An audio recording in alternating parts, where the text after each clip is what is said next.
This is a problem I kind of struggle with myself, so it might be hard to speak on it in terms of finding a solution, but I feel like I'm on the right track. And maybe together we can figure out a plan of attack. You see, in all phases of life, whether you're in school or every single job that I've had, I've always been taught if it isn't broken, don't fix it. But to me, that's just to get you through the day. They tell you that in school if you're doing well, so you can get through the grade system. They tell you that at work, so you can get through the day and on to the next one, on to the next paycheck and on to the next weekend. When it comes to truly wanting to learn something in all facets, you know, it doesn't matter if it's fighting games. For me, it's fighting games, but for you, it might be photography or something, right? A hobby, a passion, whatever you call it. And to learn something at a deeper level, I feel like just doing what works all the time isn't enough to get it done. And I think it's why people get stuck and people plateau and people don't reach where they want to be, because we become obsessed with what works. One is because trying new things is scary. You're gonna lose. You're going to have bad games when you're trying to implement something new. So we revert back to what we know. We do what works. And then we get complacent and then we get stuck. Then we blame online, we blame the game, and we quit, right? We say we got this far, happy with that, cut our losses, and we're done. Or you persist because you want it bad enough. And we tell ourselves, well, this works, but these are my problems and this is what I have to do to fix it. And that's kind of where I'm at now. And it's not always as cut and dry as, oh, I can't do this execution move. For example, I can't do stand medium punch, heavy punch into DP or something. Sometimes it's I can't play the game because I get angry.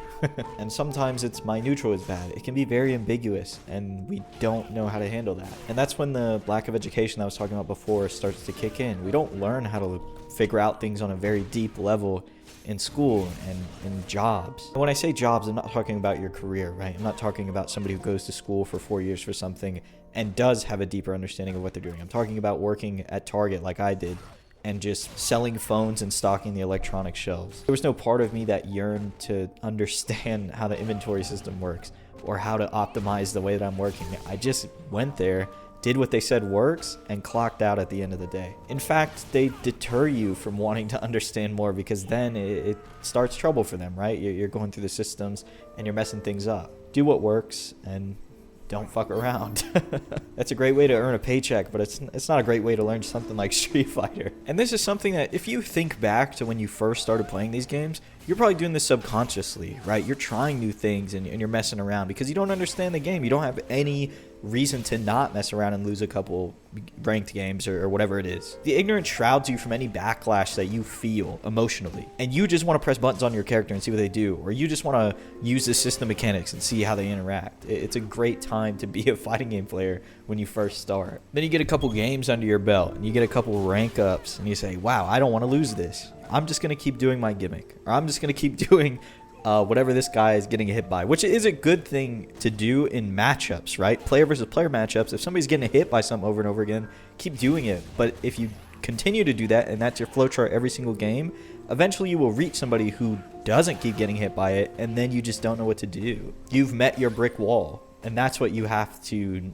learn, you know? You can't rely on one thing all the time that works, because in actuality, it doesn't always work. There's not a fighting game where one thing will completely trump everything else and you can just do that. I know jury stand medium kick might seem like that, but there's ways around things and people will figure it out. If you've ever played Street Fighter 5 or pretty much any fighting game online, you know exactly what I'm talking about. There is always one person in a certain rank who has 64,000 games and all they do is spam V skill or something. Like, they just have some weird gimmick. And it works majority of the time, so they just do it over and over again, and they get stuck, and then they don't progress, and eventually they just don't care anymore. And if you want to do that, if you want to be a player like that, be my guest. But most people here, most people who made it this far in this video are probably trying to attain something more. Let me give you a little bit of an example of something in my gameplay that I recently had to change that I got way too comfortable doing. Cambi stand medium punch on block is +3, meaning it's a great pressure tool. I can do stand medium punch and then micro walk stand medium punch over and over and over again, and usually they'll get hit by it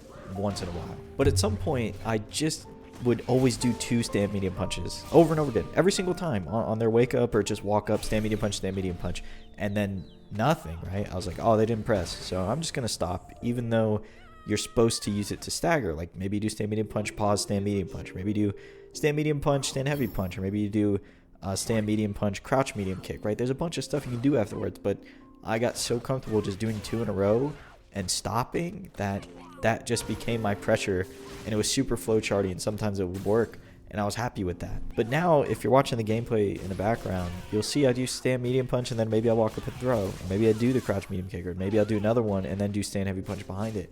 Just mixing that little option up and remembering it helped me so much over the past like 2 days. A lot of the time, we're just learning so much that we forget all of the stuff that we learned before, and we fall into a flowchart, and you have to break through it and just remember the basics. Sometimes you just got to go back to the basics, and then sometimes you need to innovate and figure new things out for your character.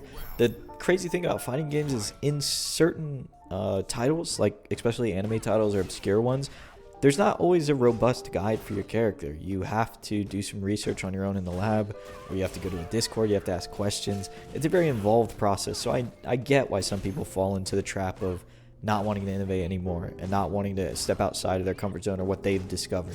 It's not as easy as going on like op.gg for League of Legends and finding guides, or like going on Mobalytics or Mobile Fire, if you remember that website, for League of Legends, and just having giant detailed guides on characters. It's a lot of work for not a lot of a payoff, so I guess that's why a lot of people get stuck as an intermediate player. You know, not a lot of people advance on to being a pro or being good. There's a big majority of people who again, just cut their losses, say it's not worth it, and just play for fun. And that's cool too. I just personally want to compete and be good. If I've already put this much time into it, I want to get good at it. But that's my little rant for today. If you enjoyed, consider subscribing, and thank you guys so much for watching as always. I'll talk to you again soon.